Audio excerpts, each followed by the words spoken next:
Hey guys, and welcome to the first episode of the On the Rocks podcast presented by EliteDrinks.com.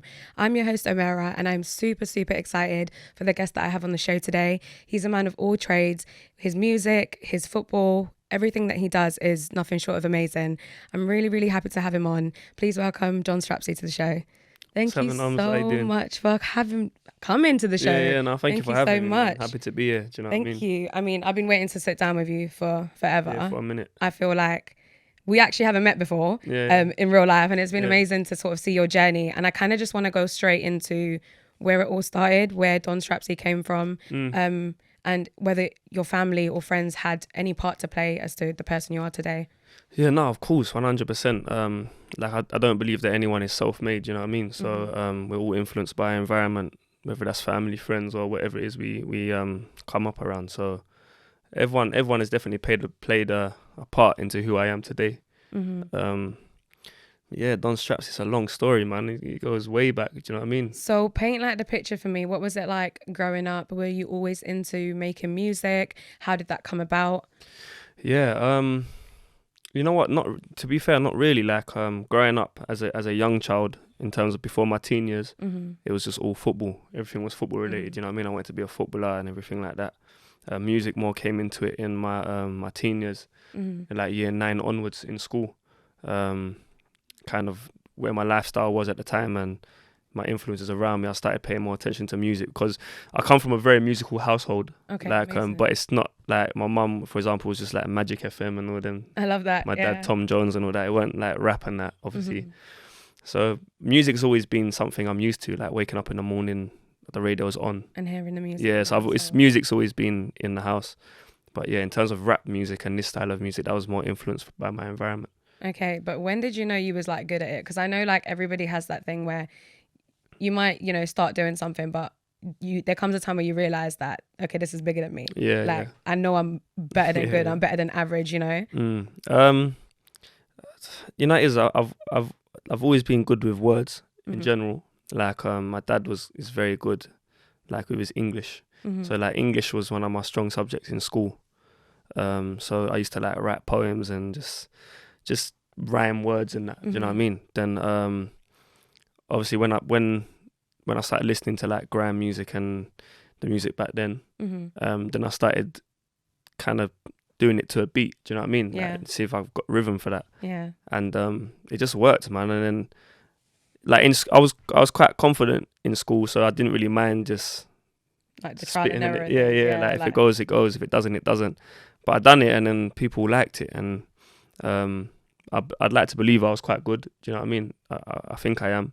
No, you are. Yeah, do you know what I mean? And I'm not on a big-headed one, but like I feel as I'm one of them people I can tell if I'm rubbish or not. Do you know what I mean? I think it's important to own it though. Like it doesn't have to be like there's a line between humbleness, like being humble and arrogance. But I feel like it's good to be like, yeah, like I know I'm good at something. Yeah. And you are. That's what I mean. Like I knew I wasn't rubbish, innit? Yeah. So yeah, like started in school, spitting in school, and then obviously you get the big crowds, and then I'm spitting on the block as well, and then before you know it, the whole Something leads to another. Yeah, do you know what I mean? And we just kept on going.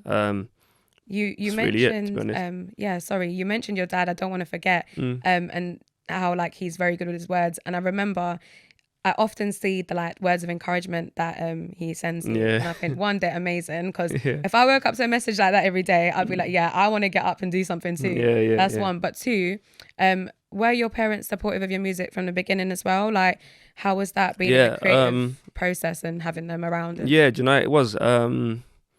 There was. Listen, my parents were I'm fortunate enough to say that they were like my biggest supporters. You know what I mean? My dad was a little bit wary because I around the time like 15, 16, I was getting into quite a bit of trouble, and he's quite old school, so he was kind of linking this the music that you're doing and all this stuff. Do you know what I mean? Of course. And I understand, because if my son was doing videos of like 30 boys in the background in the area not even from, kind of thing, like, what are you doing there? Yeah, it's true. So I get it, but my mum was just supportive of everything I did. Do you know what I mean? But so was my dad. So they wasn't against it. I think my dad went through a period where he was more so a little bit worried of the life I was living. Do you know what I mean? And my content, that's just like some of the lyrics is pretty aggressive. Do you know what I mean? I think it's more parental concern though, innit? They just want to make sure that you're safe, make sure that you're not getting into the wrong crowds and whatnot. Exactly. And then eventually, like when the successes come from it, it's like, okay, like this there's a crowd and demand for this, and like it's more like not that you're putting on an act, but like you are an artist. Yeah, of course. Like my dad listens to everything I put out, and he's like, he loves it. And he doesn't listen to rap music, so maybe because I'm his son, but he likes it and he supports it. So yeah. But you've opened him up to that, because there could have, like, if you didn't do that, he might have never ever opened himself up to that genre. No, 1,000,000%. So it's nice that you can share that with him, and then sort of it creates a beautiful moment for sure. Yeah. I kind of wanted to go into your sort of rebrand, because I know that you love music, you grew up on it. So what sort of happened? Because I feel like there's been a period where you stopped doing music. Your name used to be Drew Blue, if I'm not wrong. How did that change to Don Strapzy, and why did you take that break? Yeah, so I was from like 14, 15, I was Strapzy. And then I was, like I said, from going from kind of being locally known in South London, it was just spreading and spreading. Then I done try and keep a long story short, I done at SBTV. That obviously opened the audience up on a much bigger scale. And then my name was it was popping at the time, I'm not gonna lie, and I started getting interest from labels and all this kind of stuff. And the people that wanted to work with me was telling me, well, to be fair, I had a couple shows that was cancelled. They used to blame it on the name, like they say the name Don Strapzy and all that stuff. Oh, really? Yeah, that's what they used to say it was, but I think there was other things, but they just used that, the name Don Strapzy. It was just causing me problems. Even radio play at them times. You have to remember back then, it was when like Tinchy was going through with the kind of music that it was back then. So my music was a bit more street related, and there was a couple situations where we're at shows and problems occur. Yeah, it just all becomes a bit of a black ball. It's not really like focused on music at that point, is it? And then obviously people that wanted to work with me at the time, my management at the time, who wanted to work with me. I had a manager, my close friend Rem, but then someone else wanted to come and manage me, and then they took us to meet like an agent, all this stuff that they do, and they're saying, listen, this name is mad. There's too much dirt with this name. Can we think of another name, kind of thing? And they came with the name Drew Blue, because my name's Andrew and I'm from Lewisham, which is Blueborough. So Drew Blue, I didn't like it at all. I was so against it. I said, this is mad. I actually like it. Yeah, I know, exactly. But remember me, and there's a lot of people that did. But for me, because of where I'm from and what Strapzy was, that's who I am. So to go to Drew Blue was like, what are you talking about, Drew Blue? That's mad. No one even calls me Drew. Anyway, we agreed to do it for the promises that was told. Of course, yeah. And the promises didn't come to fruition. Do you know what I mean? Long story short, cool. I get to a point in my life. I think I'm like 23 or 24 at the time. And I'm just getting in mad trouble. I'm not gonna lie to you. Just my lifestyle, innit? Do you know what I mean? I've got police at the house and everything. Yeah, it's just all mad. And for me originally, music was my way out. I was thinking, you know what, this is it. I'm gonna do my thing here. Yeah. But music wasn't paying no bills. So I was doing other things, and then I'm getting in trouble, and I got to that point in my life. I was even seeing a girl at the time, and to be fair, when I was seeing her, it's what kind of made me realise this. I don't want to live like this. Yeah, it's not even like I feel like a tramp kind of thing. Do you know what I mean? I'm better than this, man. I'm more intelligent than that. I can take this hustle and work rate and put it into something more positive. Exactly. So for me to do that, I had to just get away, man. I had to get away, because I was keeping up a madness. I would have ended up in jail or something. Do you know what I mean? So me and my close friend G, we just went to America. I just booked a ticket. Let's go, man. Is that when you was in like New York, Miami, and Atlanta and all that? Yeah, we done some bits, and then while I was out there, I was just telling him, bro, man, like I love music. Do you know what I mean? Yeah. I said that was my thing. That was my like, what am I gonna do, bro? Yeah, that's your passion. Do you know what I mean? Because all I know other than that is just the roads, really. Do you know what I mean? But he always used to tell me, bruv, you're more smarter than this, man. Like, yeah. Again, without waffling, I've gone there. I've then come back and said, listen, I started up a sports company, because when I went to college, I done sports coaching and fitness. Okay. So I had my qualifications in order to coach children, and I'm good with kids anyway. Yeah. You know what I mean? So me and my... Can I just say your niece, yeah? Yeah, Emily, she's no, I don't think anybody understands. She's got a little brother now. I just had a nephew about stop it, 'cause I'm gonna about 2 months ago. I think I message you every single time. Yeah, no, she's and cute, I replay it and I show it to my sister and I sounds people. I'm like, yo, look at how cute this girl is. I've never seen a cuter kid. She's adorable, but go on. I think she is. She's mad. So adorable. the funny thing is her dad, who I started the company with, Ryan. Okay. Yeah, he's my sister's husband. Yeah. So again, he plays football anyway. Yeah. So I said to him, Palms, man, I need to do something, brother. I've got my qualifications. What can we do, kind of thing? Because I didn't want to get a job, like, and that's no disrespect, because for me it just didn't work. I couldn't do it. Yeah. So and again, it's no disrespect to anyone that works, because I know people that work a 9 to 5 that make more money than a man selling weed, and he's risking his freedom for something stupid. Do you understand? Where this person's got wage slips, can get a mortgage and all this stuff. Exactly. Yeah. So you need to think about what you're doing. Anyway, I needed to come up with something. Yeah. So I started this sports company with Ryan Palmer, who's Emily's dad. Yeah. And it started with like 7 kids. Fortunately, because I was quite known in my area, I just told everyone, listen, bring the kids, man, bring the kids. I'm gonna do 3 sessions. I'm not even charging you no money. That went from 6 kids to 21 kids to whatever. Yeah. Then at this time I'm not doing music because again my content was actually snitching on myself. Do you understand? Basically. Yeah. And I was trying to transition from that to something else, because I'm bored of talking about that lifestyle, because I really have lived it. Yeah. So, and I don't want to glamorize it, kind of thing. Yeah. So how do I go from that to this so that I can start talking about music again? Cool. Started up the sports company. Then I spent a whole day. Again, it's transferable skills. Like when you're hustling and your phone's on 24/7, and you have to deal with customers and you're speaking to people, it's all transferable skills. I took that same, like, I don't take days off into this, and I spent a whole day. I sent 100 emails to like schools, offering them a free 3-week service, for the children in between reception and year 2. Sent them my qualifications. This is what I do. I'm prepared to come to your school for 3 weeks for free. Don't pay me a penny. Wow. Spent 100 emails. I probably got like 1 email back, but that 1 email I got back, I went there with my boy Big G. And we just smashed it. Hustler, like, we smashed it. Like, I went there for 3 weeks.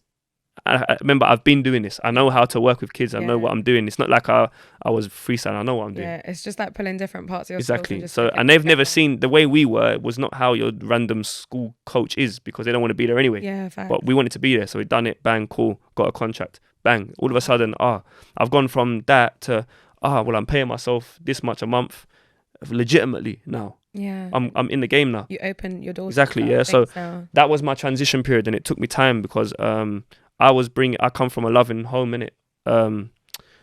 Like we never had money. Like I've got 4 sisters. We all shared the same bedroom. Do you know what I mean?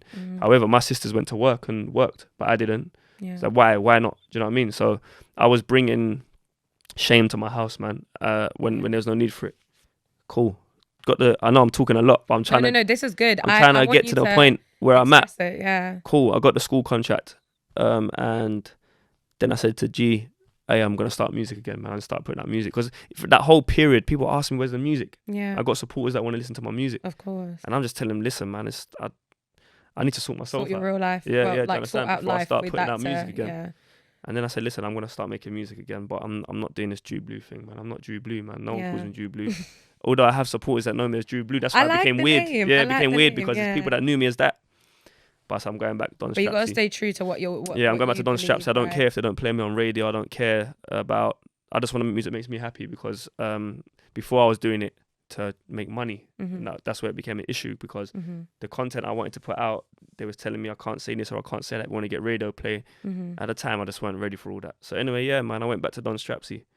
And that's it, really. I've not really looked back since. And then since that you've not I've just kind of just gone forward. Just elevating. And all aspects of what I'm doing. No, it sounds amazing. And I think that it's important, like, that you mentioned that you wasn't trying to glamorize anything, that you wanted to get to a stage of your life where it's like, I want a mortgage, I want to do this, I want to do that, I don't want quick cash, and took those decisions and moved forward. And it's tough, and it's I can imagine. I think something that people don't really understand is, unless you live that lifestyle and it's a fast life, and it's like you're also like, it's hard to go from making, even if it's illegitimate, that much money to £9 an hour, because you're used to a fast life. No disrespect to, like I said, people making that money, that's like hard earned, whatever your job is, but it's hard to go from that majority to a lower pay and much harder work, like where you might be treated like shit if you're at a retail job or if you're at a service job, and like ego comes with the growth, the money and whatnot that you have when you're in that space. Do you know what I mean? And you kind of live day to day as well. You're not thinking long term. You're thinking, what's going on this week, what's going on next week, not like what can I do in 6 months or a year.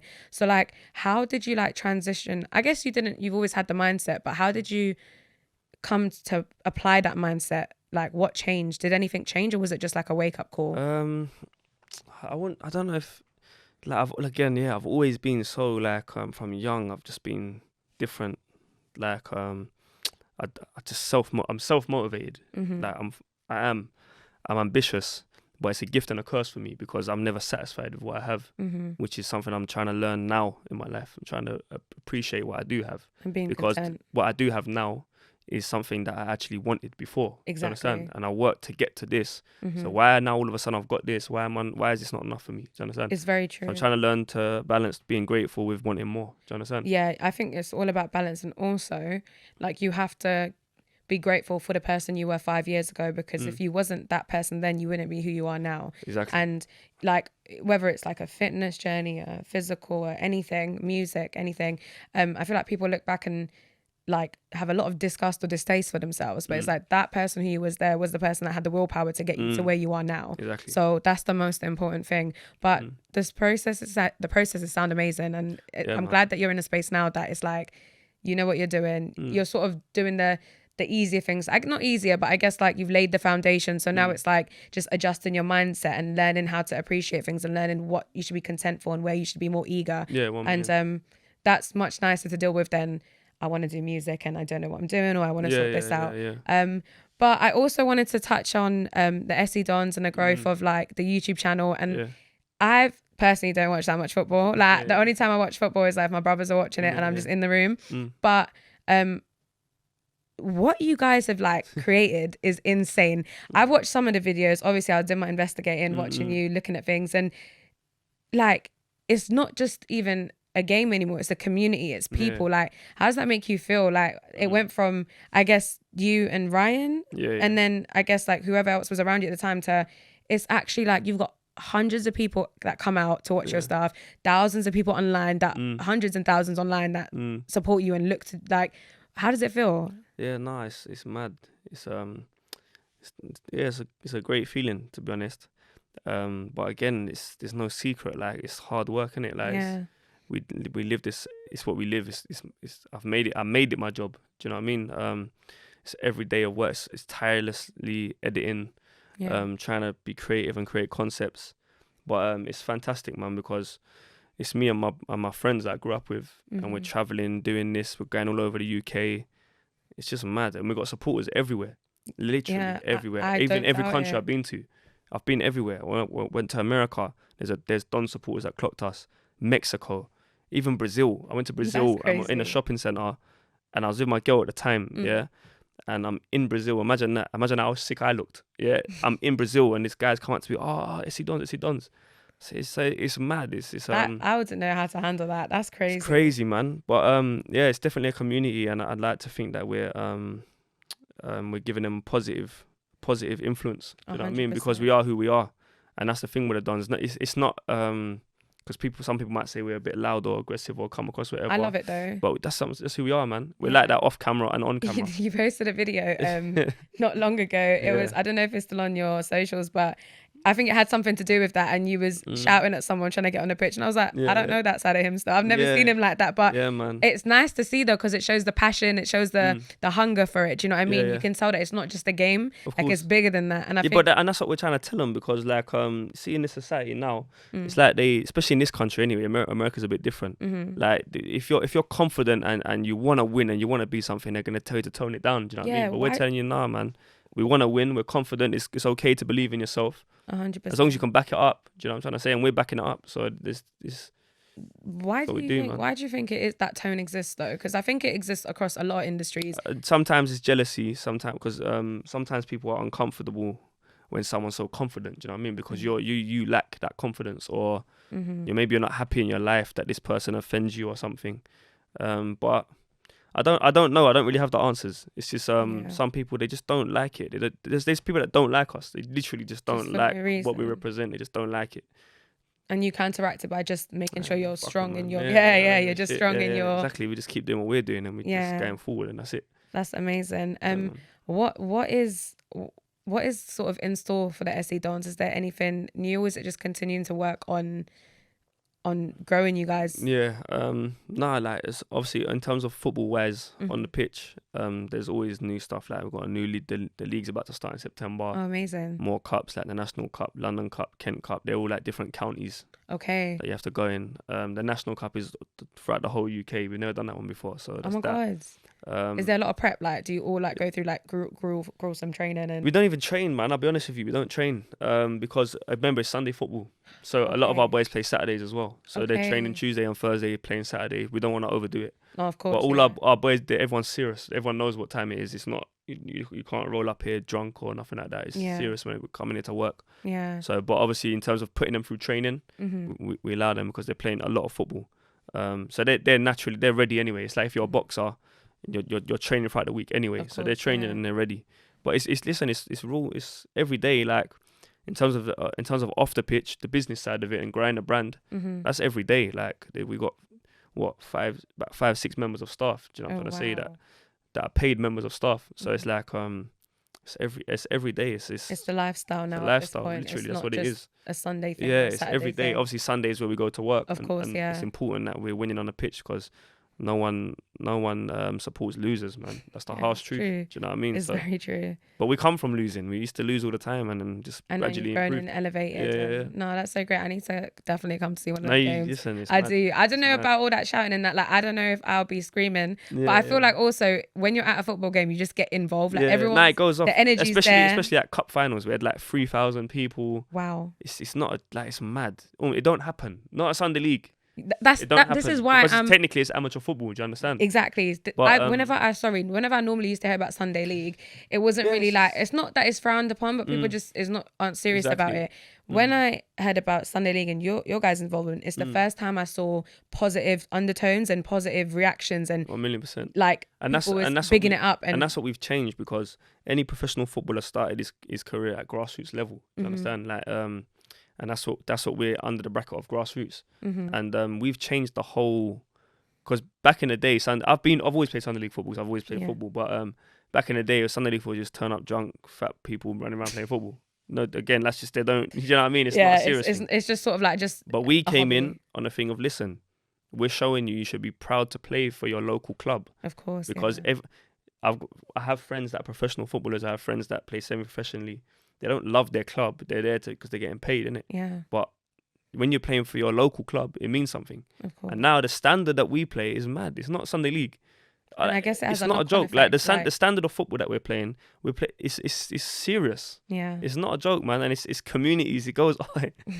It goes off. I can imagine. If you ever come to Dons versus Peckham, it's mad. No, you need to tell me what the next one is. That sounds like something that it's mad. We need to be at for but sure. It's sick though. It's good again because even that when you really break it down, I'm from Lewisham, and Peckham and Lewisham the history between us two is different. Yeah, it's not positive. Yeah. So the fact that when we're playing Peckham and there's 400 people there, and we're on the touchline, we're next to each other like this, and sometimes there's a push and shove and that, but it never goes further than that. Yeah. It's two communities that's coming together. Yeah. When we play Brixton, same thing. Do you know what I'm trying to say? Like it remains respectful. Not a joke, man. It's serious what we're doing. So you're bridging the gap really, because it just you wouldn't be running through Brixton or Peckham and doing the same thing with like that many people. Do you know what I mean? It's nice that people can come from different parts where they wouldn't normally. And you can build something because then it has that. I remember there's no stewards, there's no police, it's just us governing. Community run. Do you know what I mean? Yeah. And everyone knows you can't step out of line. Yeah. And if we're showing you we can do it, then it can be done. Yeah, and it has, like I said, it has a great knock-on effect. Like when you like raise the standard of Sunday League, the other teams are going to be like, oh, and that's what they've been doing. Exactly. Yeah, the standards is not. That's what I mean. When I say standard, the level of football is not a joke. Yeah. Like the teams that we're playing, the whole of their 11 players are playing semi-professionally. Like it's serious. I don't even doubt you. Even I don't get in the team no more. Really? And you know how sick I am. Yeah. No, you're good. But no, it's mad. It's mad. No, that sounds good. No, it sounds really nice to hear. And I think the best thing that I take from it is the fact that you've got so many different avenues. Like I feel like sometimes when you're a musician or you have like a career path that's sort of what everyone knows you for, people don't really like to venture out because of risk, but you've not only got your music career, you've got this going on, and I'm sure plenty of other things in the works, and it's just like you're excelling at all of them, and it just shows people that they can venture out into different things and not have fear with it. But this sort of brings me on to like the my favorite part of why we're doing the podcast, and it's to kind of get your advice for people that look up to you. And you sort of have what we call like an elite mindset. You sort of, it's like a no bullshit, straight, you know, I'm going to get stuff done. So I guess my first question is, what advice would you have for any newcomer into the industry, whether it's someone that wants to play Sunday League football more seriously, or somebody that wants to be a rapper or a musician, or just join the entertainment industry? What piece of advice would you give them? Like, it depends what you want. You gotta know what you want. Do you understand? Me from a young age, I've been doing like vision boards and you know what I mean? I'm at a stage now where I set a routine on my phone. Before I go to bed, I put for example, I put 6 a.m. wake up, 7 a.m. we're gonna go gym, 9 p.m. I'm gonna start editing, 1 p.m. I set a calendar, you understand, so that I can tick it off as I go along. But these are all things I've learned through experience. It's not something I was doing when I was 19 years old. So if you're trying to come into the industry, whatever industry that is, I think you've got to know yourself. You've got to understand that you're going to make mistakes, but you've also got to try and eliminate distractions. For a young boy, that distraction could be women. Do you know what I mean? That could be your distraction, or it could be smoking weed, gambling, whatever. Yeah, they say that men can have, like, I think there's four addictions that can ruin a man. Yeah, women. And I love women. It's nothing. I don't mean that in a bad way. I'm just saying, if you're addicted to women, you're gonna end up throwing away other things. You're gonna mistreat them. You might start looking at them as objects. Do you understand? So women, drugs, alcohol, and gambling. If there's like 3 of them, 4, you're in big trouble. Yeah, do you understand? But everyone has something. You gotta be able to manage your distractions and your temptations. Number one, so that you can just begin to focus on where you're trying to go, man. Of course. And what you want to be. But that's what it comes down to you. Like, are you serious about what you want to do? You're telling me you want to be a rapper. How often are you writing lyrics? Like, are you listening to musicians, or are you just getting excited because you got 1,000 likes and this girl fancies you and that? Yeah. You've got to ask what you want, man. If you're trying to do, you know, like, you look at, you're doing podcasts, look what you sent to me. You showed me the questions, you're showing me things, you're showing me that you're prepared. You're serious about it. Thank you. It's not just me coming in, you've done your research. Yeah. I've been in interviews and they haven't done their research, and it becomes disrespectful. Yeah. Because I think, you know, I work hard to be here. 100%. The same way I wouldn't disrespect someone. I was upset I was late. You know what I'm trying to say? It's all right. What I'm trying to say is, you have to ask yourself what standards you carry yourself to. Yeah. So anyone that's coming in the game from early, I reckon if you can figure that out, if I knew what I knew now when I was like young, it'd be a different story. Yeah. But again, experience, and again, it's not. And now at least you know it now, and not 10 years later. And try and be a good person, man. Do you know what I mean? That's one of the most important things, man. Try and be a good person. I think that's more important than money. That's more important than anything. It's like, manners and speaking to people correctly and not judging people. My dad used to take me to church every week when I was young, so maybe that's been drilled into me from young. Yeah. But obviously not everyone has faith, so it's about respect and manners, and be a good person, number one. But stop lying to yourself, man. Stop making excuses. You know what I mean? 24 hours in a day, you're a human being. So is Richard Branson. So like, what's the difference? Literally, you're gonna just point, oh, you're lucky. He's worked away. I think sometimes people put people on a pedestal and just think like they had it easy, or you know, someone might look at you and not know your household situation when you were younger, and just think, you know, he just got successful because of this or because of that, and not see the actual hard work that goes. But then at the same time, a lot of that. I remember going to school when I was young with. And some of my friends, even, they had the latest trainers and that their parents would buy for them, or their older brother, or they got pocket. I never had pocket. None of this stuff I never had. So I kind of remember that feeling. Do you know what I mean? And it maybe that's why I'll kind of work I feel like hard. It fuels your hunger for it. Yeah, do you know what I mean? Because I just remember, like, listen, one story, I've never forgotten it. Like, when I went to after school club at school, and this is like year 7, and I was wearing like some AstroTurfs and some rubbish black shorts, but I tried put like a Nike tick on it. This is how that dumb it is with like Tipex. So dumb. I'm asking to get in trouble and to have a fight with someone here. Yeah. So I've done that, and some boy tried to call me. He had some sick Nike stuff. He's like, oh, you're broke, man. You're broke with that. Me and him ended up scrapping, yeah. But the way I felt, I felt so embarrassed. Yeah, do you know what I'm trying to say? I said, what am I doing? Why? Who would do that? Why would I even put Tipp-Ex on my shorts? But do you know what it is? Like, I totally get it, but I sympathize so much because I just feel like, even like where I grew up in that, like naturally, just the area is very working class. I come from a working class home as well. And it's one of them ones where you just wanted to fit in. Do you know what I mean? Yeah. I totally understand the embarrassment and trying to check yourself and be like, okay, like, why am I actually doing this? Like, is it for validation, whatnot? But what child doesn't look for validation at that age? What teenager isn't in that space where it's like, I just want to fit in. I want to have what everybody else has. And it's sad. But what's beautiful about it is that you was able to channel it this way, because it really can go left. Like, it really can go, okay, I'm going to become addicted to the lifestyle because I've had a glimpse of it, whether it's through whatever. And that tends to be illegitimate because that's the easiest way for people to get it in hard situations. But you could easily go left. But the fact that you've switched it and you're just like, you just rewrote your whole, like, you could have been a statistic. Like, you could have been that, like you said, in jail, ended up dead, all these kind of things, because that's where life was trying to push you from where you started. But the fact that you're sitting there today and you can talk about, like, all this success that purely came from your mind, like, you need to be like, you know, it's beautiful to see. And it's really, like, it's really, really inspirational. Like, I really take from it and think, like you said, if you can do it, why can't anybody else, you know? The last sort of thing I wanted to ask you that I think would be great to hear about in terms of the advice is, what do you think is the best way for handling rejection? Because all the industries that you're in and play a role in, there's a lot can go wrong before it goes right. So what advice would you give to someone that's handling rejection? Like, it's a good one. It's a good question. I should have taken it in. Thank you. Rejection, is like, I can only speak from my experience. Of course, yeah. It can attack your ego, innit, and your confidence. Whether it's rejected in a relationship, whether it's rejected in your job, or whatever. Of course it is, because what that essentially is telling you is that you're not good enough. Do you understand? So how to deal with rejection? A lot of the time, listen, everyone in life is gonna feel rejection at one point in your life. In fact, more than one point, everyone's gonna feel rejection. Of course, yeah. What's the question? How do you cope with it? How do you deal with rejection? How do you deal with it? Is knowing yourself and rating yourself and respecting yourself. Do you understand? So, cool. If it's a football environment, for example, there's different football clubs, different managements that have different style of play. You might not fit that style of play. That doesn't mean you're not a good footballer, but this manager has a different style of play for you. You know what I'm trying to say? You try to move to a girl in a club, she don't like you. Maybe she don't like white boys. Maybe she don't like black boys. Yeah, cool. That doesn't mean you're not attractive. Yeah. You understand? You in your working life.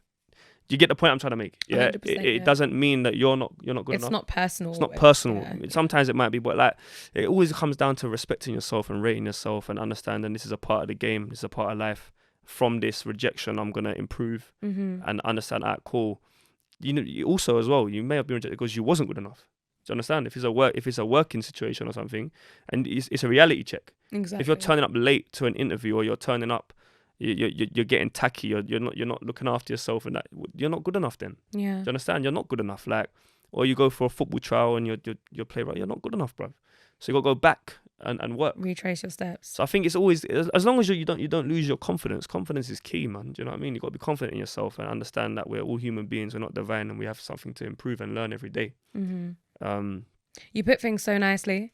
Like, your wordplay is just like, it's so smooth to listen to. But it's like literally, honestly, because rejection you can go left in it. You can get rejected and end up in some mad predicament, unless you can just kind of, if you've got the ability to look in the mirror and just say, cool, that one didn't work. What did I learn from that situation?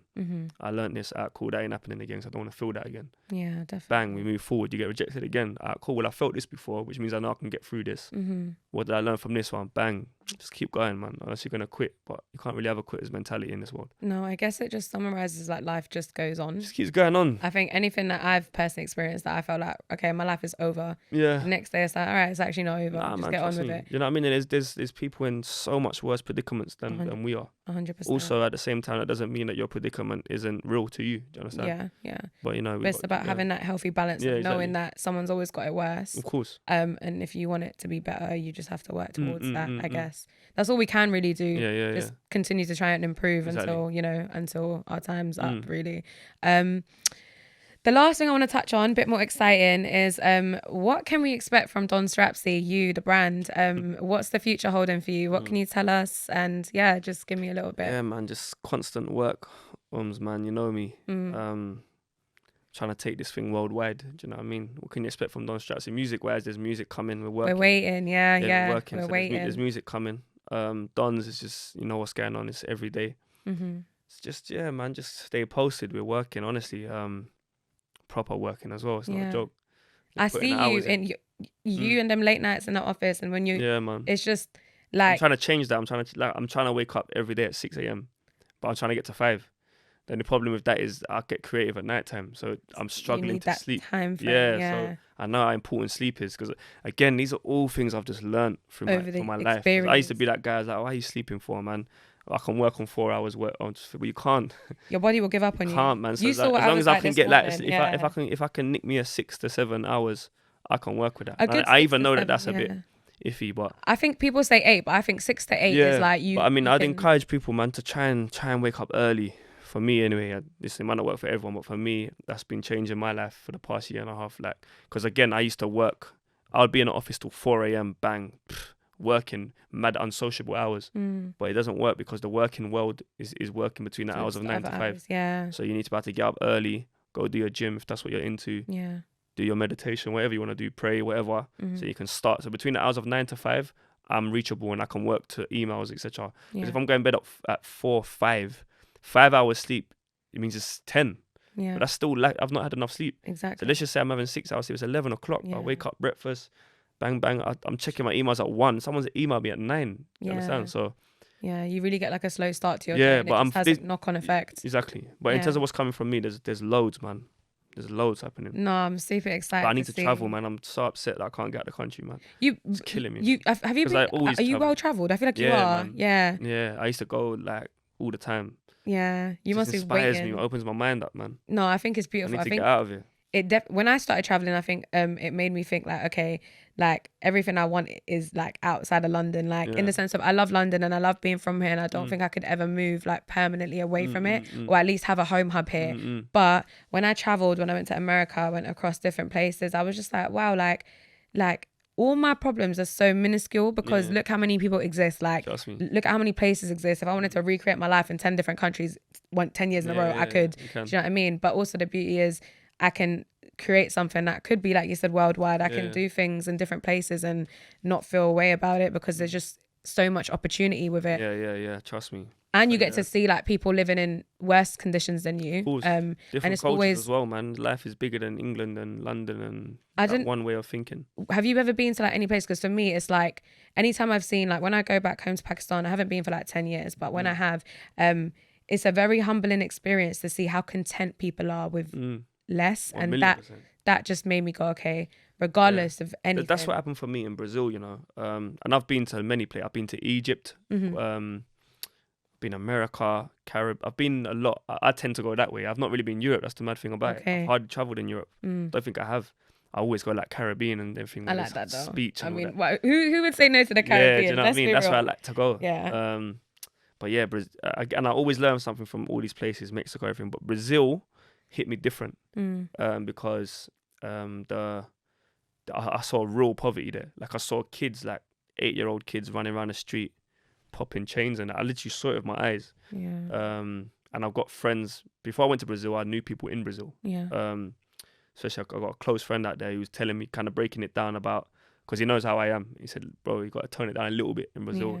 But the point I'm trying to make is when I went to Brazil, the energy was, and I'm not talking about women, I'm trying to talk about the energy in that place was so beautiful. When I'm looking at like, this kid over there has got nothing, but how is he so happy? Like, do you know what I mean? And I saw the hills that opened my eyes up, and I'm seeing that country's got, it's white, black, there's all different colours, and it's just, the whole vibe was just like so beautiful. And obviously my girl's Brazilian, and I was like, I don't like, how is it like where I'm from?